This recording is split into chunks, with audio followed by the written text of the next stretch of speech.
सर्व शिक्षा अभियान। Although SSA के उसके आ जाने के बाद सर्व शिक्षा अभियान का कोई मतलब नहीं बचा। भाई सर्व शिक्षा अभियान कब चलाओगे? जब सबको शिक्षा ना मिल रही हो। अब तो जब आप शिक्षा अधिकार अधिनियम ला दिए, इसके पहले आपको कि 1986 जो है सबके लिए शिक्षा, सबके लिए शिक्षा की बात करता था 1986। ये शिक्षा नीति थी ना आपकी जी। और इस शिक्षा नीति में ही आपने पढ़ा कि ऑपरेशन ब्लैक बोर्ड आया ना जी। ऑपरेशन ब्लैक बोर्ड बहुत इंपॉर्टेंट टॉपिक है ऑपरेशन ब्लैक बोर्ड इस पेपर के लिए। ऑपरेशन ब्लैक बोर्ड में मूलभूत सुविधाओं से विद्यालयों को युक्त करने की बात करी गई और ये बात कही गई कि 6 से 14 वर्ष। अभी ध्यान रखिएगा, हम लोग 2009 पे चर्चा कर चुके हैं ऑलरेडी, तो यहाँ पर 6 से 14 वर्ष हम बात कहाँ कर रहे हैं? 1986 की। कहाँ पर बात कर रहे हैं? 1986 में। तो 1986 में 6 से 14 वर्ष के बच्चों के लिए शिक्षा उपलब्ध कराने की बात करी गई। शिक्षा उपलब्ध कराने की बात।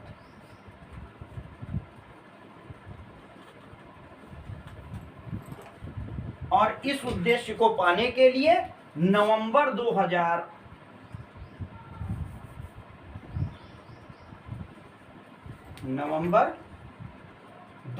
में SSA सर्व शिक्षा अभियान लाया गया।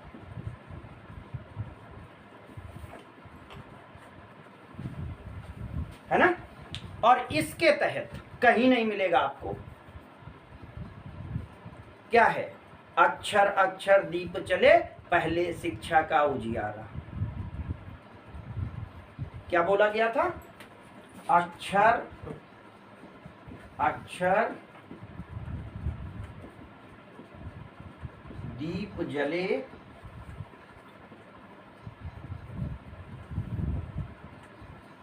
पहले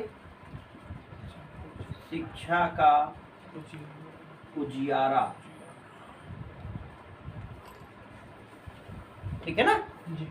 और इसमें ध्यान दीजिएगा, इसी को कहा गया था चलो पढ़ाएं। चलो पढ़ाएं। सब बड़े सब पढ़े से में। हाँ, सब बढ़ें और सब पढ़ें। ठीक है ना? ये आपके वहां पर कोटेशंस रहने चाहिए। ठीक है? इसी को भारत साक्षरता मिशन बोला गया था। क्या बोला गया था? भारत साक्षरता मिशन। ठीक है ना? National literacy mission. तो इसी को हम NLM के नाम से जानते हैं। लेकिन यहाँ पर ध्यान रखना है कि NLM में जो शिक्षा की साक्षरता का स्तर था वो केवल हस्ताक्षर तक सीमित था। जो हस्ताक्षर कर लेता था उसे हम साक्षर मान लेते थे। क्या मान लेते थे? साक्षर। ये चीज शिक्षा नहीं है। ये चीज शिक्षा नहीं है। लेकिन ये बात कही गई थी कहाँ पर? 2000 में, कि जब शिक्षा की बात करी गई तो ये बढ़ाने की बात करी गई। बात समझ में आई कि नहीं आई? तो इसमें इसके विशेषताएं क्या थी? जो ये है हमारा सर्व शिक्षा अभियान, इसकी विशेषता क्या थी? तो सबसे पहले है समयबद्ध कार्यक्रम था। ये कैसा कार्यक्रम था? समयबद्ध कार्यक्रम। इसमें प्रोग्राम्ड था कि 10 साल के भीतर हम ऐसा काम कर लेंगे। और 2000 में था 10 वर्ष में ये काम होना था और वो काम नहीं हुआ। तो जब 10 वर्ष का लक्ष्य पूरा नहीं हुआ, इसीलिए 2009 में आपका RTE आ गया, शिक्षा अधिकार अधिनियम दे दिया गया। समझ में आया नहीं आया? है ना? और दूसरा काम क्या था? प्राथमिक शिक्षा का सार्वभौमिकरण। प्राथमिक शिक्षा का सार्वभौमिककरण,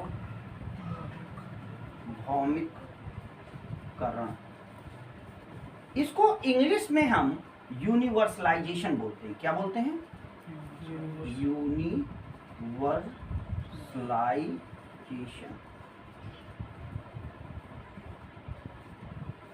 ये एक इंपॉर्टेंट क्वेश्चन है। सार्वभौमिकरण शिक्षा का मतलब हर व्यक्ति शिक्षित हो, जो सब पढ़ें सब बढ़े की बात है वो यहां आती है। और ये क्वेश्चन आएगा आपका, शिक्षा के सार्वभौमिकरण की बाधाएं क्या हैं? याद रखिएगा, क्या आएगा? बाधाएं याद रखना है आपको, अर्थ नहीं पूछेगा। क्या समस्या है कि शिक्षा सार्वभौमिक नहीं हो पा रही है? अभी भी सब लोग शिक्षित नहीं हो पा रहे हैं।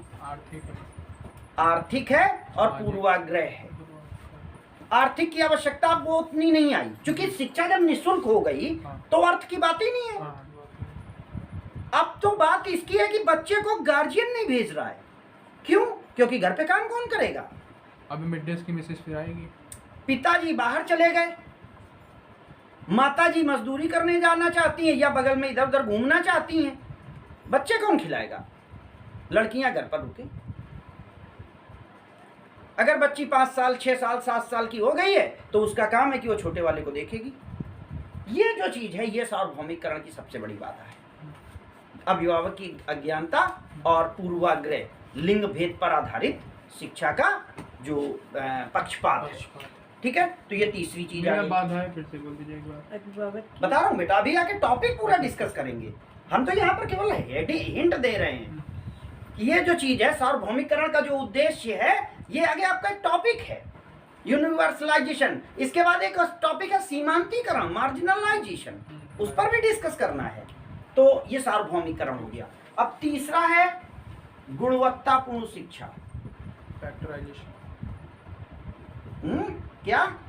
फैक्टर से नो बेटा, गुणवत्तापूर्ण शिक्षा, क्वालिटी एजुकेशन। मैं इंग्लिश में भी चला जाऊँ लेट हो जाएगा, फिर ऐसा ना करो, है ना? क्वालिटी एजुकेशन, ठीक है ना? नेक्स्ट है स्थानीय लोगों का सहयोग, स्थानीय संस्थाओं का सहयोग।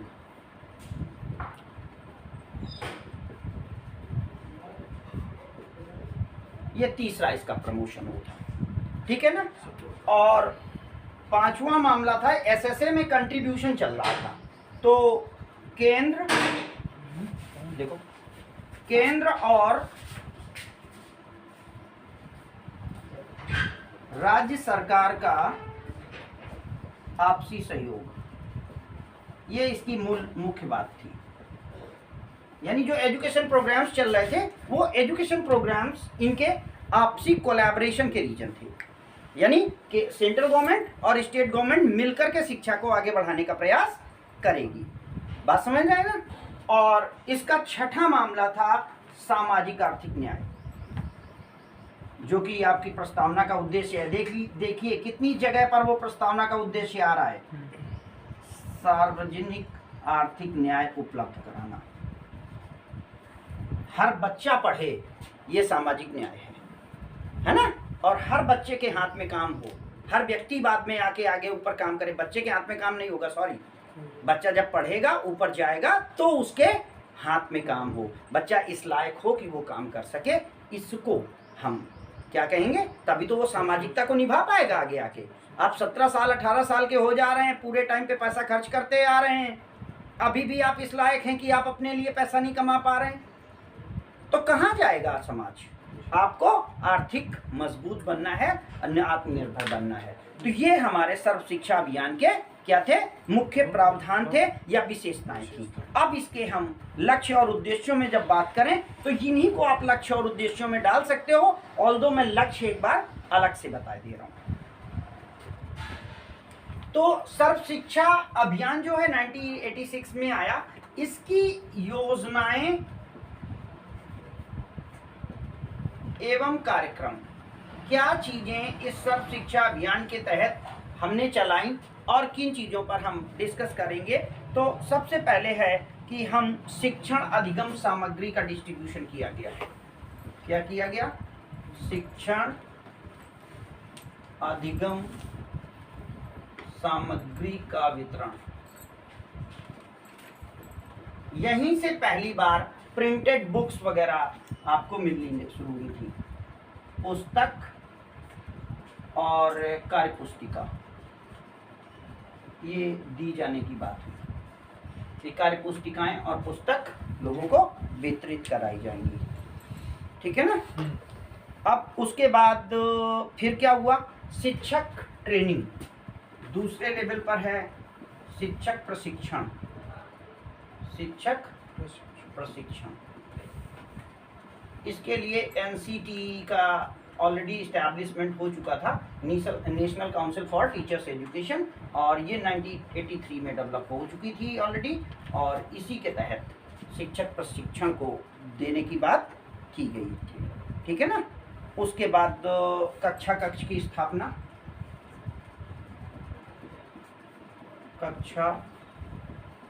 कक्षों की स्थापना,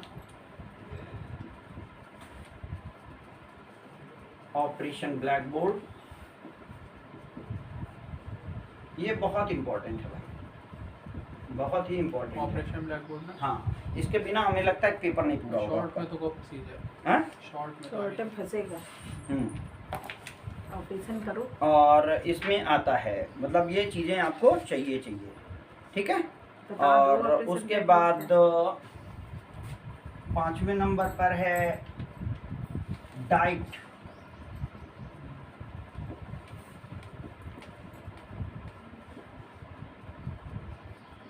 ये क्या था? हाँ, ये बताओ। District institute for educational training. क्या बोला गया? जिला शिक्षा प्रशिक्षण संस्थान। बहुत सारे लोगों को ये नहीं पता होता है कि डाइट भी कुछ है, ठीक है। इनकी स्थापना की, डाइट की स्थापना। बात समझ में आ रही है, नहीं आ रही है? और डाइट की स्थापना के साथ साथ कह सकते हैं विद्यालय अनुदान देने की बात हुई। विद्यालय अनुदान, ये कार्यक्रम चले। अब इसके तहत सबसे पहला था शिक्षा गारंटी कार्यक्रम। ये तो सारी चीजें इसके तहत आ गई विशेषता में।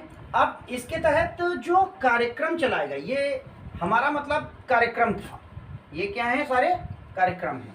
और अब आप योजनाओं में देखिए, तो योजनाओं में है, सबसे पहला है शिक्षा गारंटी योजना। शिक्षा गारंटी योजना, ठीक है। इसको आप गारंटी ईजीएस के नाम से जानते थे। इसे किस नाम से लागू किया गया? ईजीएस के नाम से।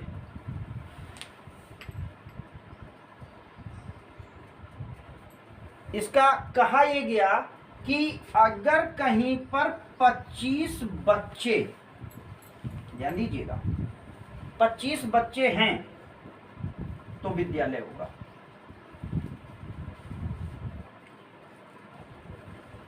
ये दूर दराज क्षेत्रों की बात थी, और ये अप्रैल 2001 से लागू। समझ में आया ईजीएस प्रोग्राम?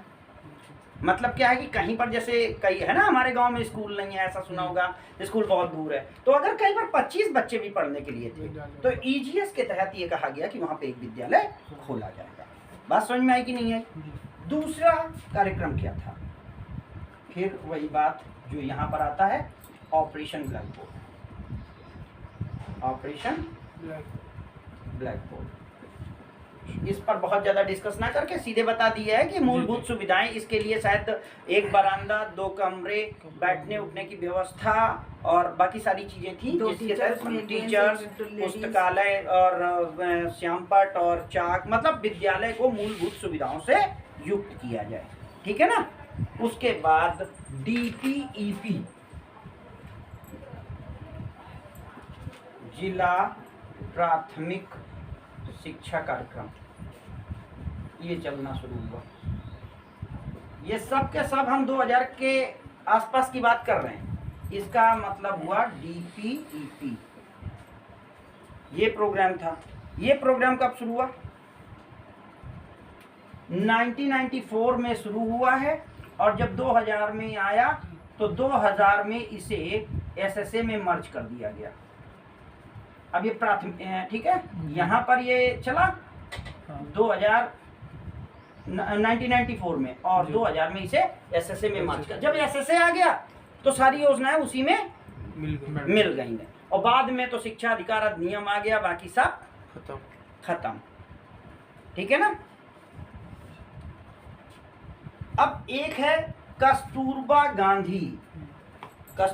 गांधी बालिका विद्यालय योजना।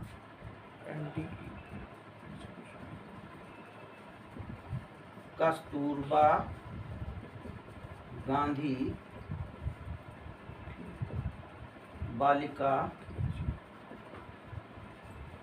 विद्यालय योजना। ये योजना क्या है? इसको KGBV बोलते हैं। KGBV।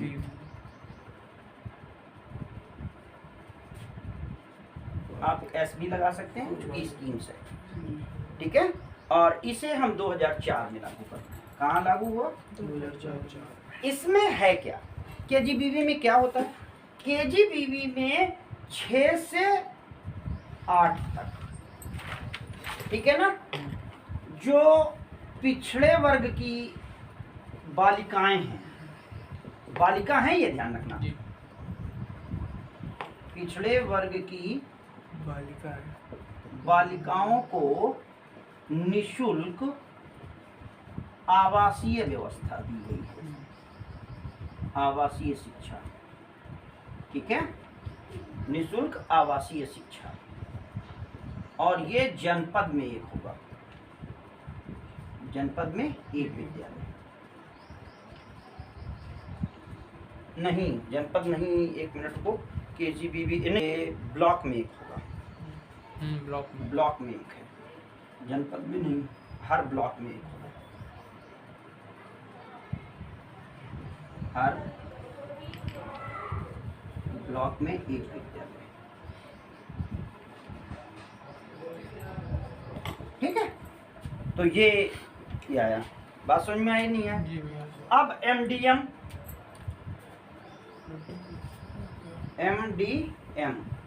ये आपका 1 अप्रैल 1995 से लागू हुआ। ठीक है, बता रहा हूँ, 1 अप्रैल 1995 मध्याह्न भोजन योजना। इसको क्या बोला जाता है? मध्याह्न भोजन योजना। भोजन योजना। सबसे पहले मद्रास में। ठीक है। और इस योजना के तहत पहले शुरुआत में बच्चों को चावल और गेहूं दिया जाता था। प्रारंभ में अनाज दिया गया,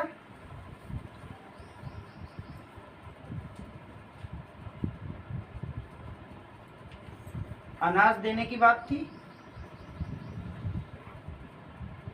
अब पका भोजन दिया जाता है, पका भोजन विद्यालय में।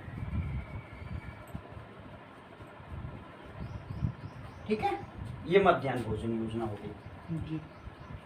क्लियर? और MDM हो गया। इसके बाद जनशाला प्रोग्राम बचता है आपका, बाकी छोड़ दीजिए।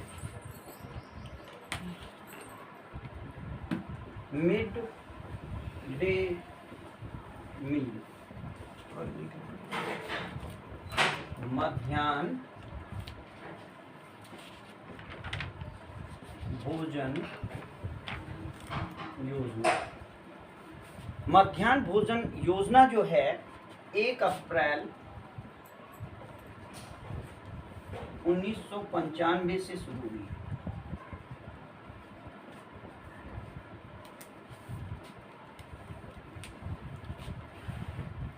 और इसका भी प्रतिवेदन, इसका जो प्रतिवेदन था, इसकी शुरुआत कब हुई? प्रतिवेदन जो है वो 1986 की शिक्षा नीति में था। ये कहा गया था कि बच्चे भूखे रहते हैं, घरों में खाना नहीं होता है, तो जो राष्ट्रीय शिक्षा आयोग था उसने इस बात को बताया था कि बच्चों के लिए खाने की व्यवस्था की जाए तो ज़्यादा उचित होगा।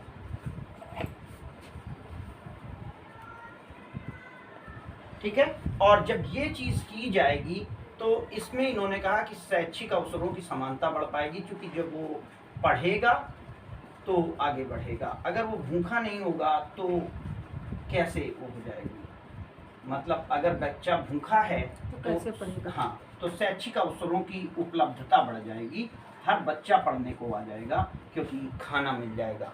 तो इसलिए कोशिश की गई कि ये चीज़ घोषित की जाए। ठीक है ना? जी। तो अब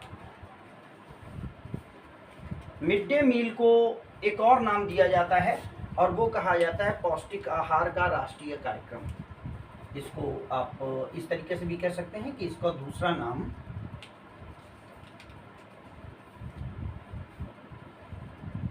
दिख रहा है, जी।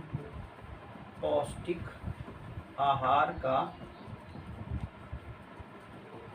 राष्ट्रीय कार्यक्रम भी कहा।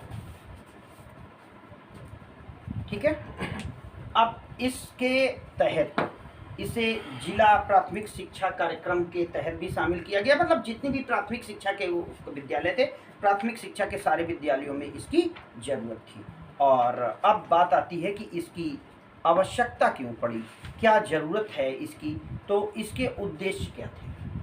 सबसे पहले इसके उद्देश्य, अगर मिड डे मील लॉन्ग में आता है तो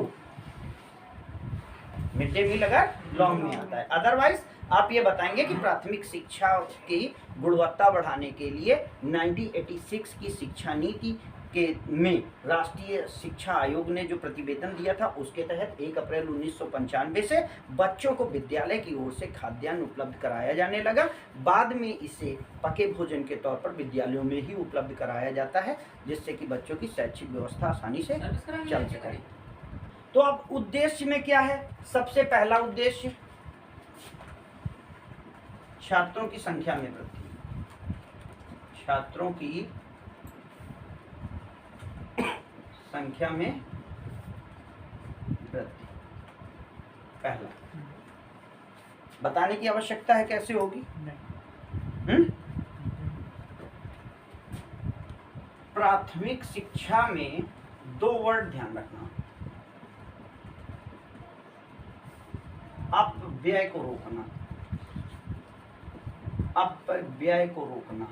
अब तुम कहोगे ये अपव्यय यानी एक्सपेंडिचर कैसे रुक रहा है, बर्बादी कैसे रुक रही है, तो इसको ऐसे समझ सकते हैं आप कि हुआ क्या कि अगर बच्चा 1 पढ़ा, 2 पढ़ा, 3 पढ़ा और किसी कारण से वो उसके बाद विद्यालय से बाहर चला गया, समझ में आई बात नहीं है, तो ये 1, 2, 3 की शिक्षा उसकी क्या हुई, बेकार। बात समझ में आई कि नहीं है। ये बाहर क्यों गया, खाना कमाने गया ना। जी। अगर इस बच्चे को ये खाना यही विद्यालय में दे दिया जाएगा तो वो अपनी 1 से 8 तक की शिक्षा पूरी करेगा जी। और शिक्षा व्यर्थ नहीं होगी। बात समझ में आई कि नहीं है, इस कारण अपव्यय रुक जाएगा। और यहीं पर एक और शब्द हम बता दें आपको, एक वर्ड है अवरोधन। शिक्षा में अवरोधन, रेजिस्टेंस, हाँ, ये क्या है, मतलब कि शिक्षा अवरोधन है, इसके बाद एक है रिटेंशन। ये अवरोधन है, अवरोधन का मतलब है कि बच्चा एक क्लास में रिपीट हो रहा है, 3 3 3 3 नहीं पढ़ रहा है, पास ही नहीं हो पा रहा है, तो इसको बोला गया कि 1 से 8 तक नियमित आप प्रमोट करिए, नियमित उत्तीर्ण करिए। समझ में आया नहीं आया, ये ध्यान रखना है, ये 2 चीजें आएंगी। ठीक है, अब तीसरा उद्देश्य आ जाता है छात्रों की नियमित उपस्थिति। जैसे आपने देखा होगा कभी कभी बच्चे ये बहाना बनाते हैं, सर हमारा टिफिन नहीं रेडी हुआ था इसलिए नहीं विद्यालय आए थे, खाना नहीं बन पाया था। तो अब खाना बनने की व्यवस्था जो है परिवार में हो पाई नहीं हो पाई, उससे बाहर हट जाइए और सारी चीजें कंप्लीट रहेंगी। चौथे लेवल पर उद्देश्य है बच्चों को पौष्टिक भोजन उपलब्ध कराना। बच्चों को पौष्टिक भोजन उपलब्ध कराना।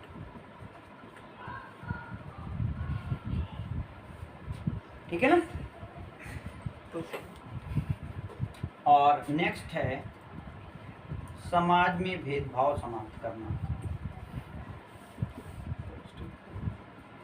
समाज में भेदभाव कैसे खत्म होगा भाई इससे? मतलब कि हर जाति का बच्चा पढ़ेगा वहाँ पे स्कूल। हाँ, अब जब सब मिलकर के एक साथ खाएंगे, सब मिलकर एक साथ बैठेंगे, तो समाज में जाति प्रथा का जो सब मिलकर के खाएं और सब मिलकर के पढ़ें, ठीक है।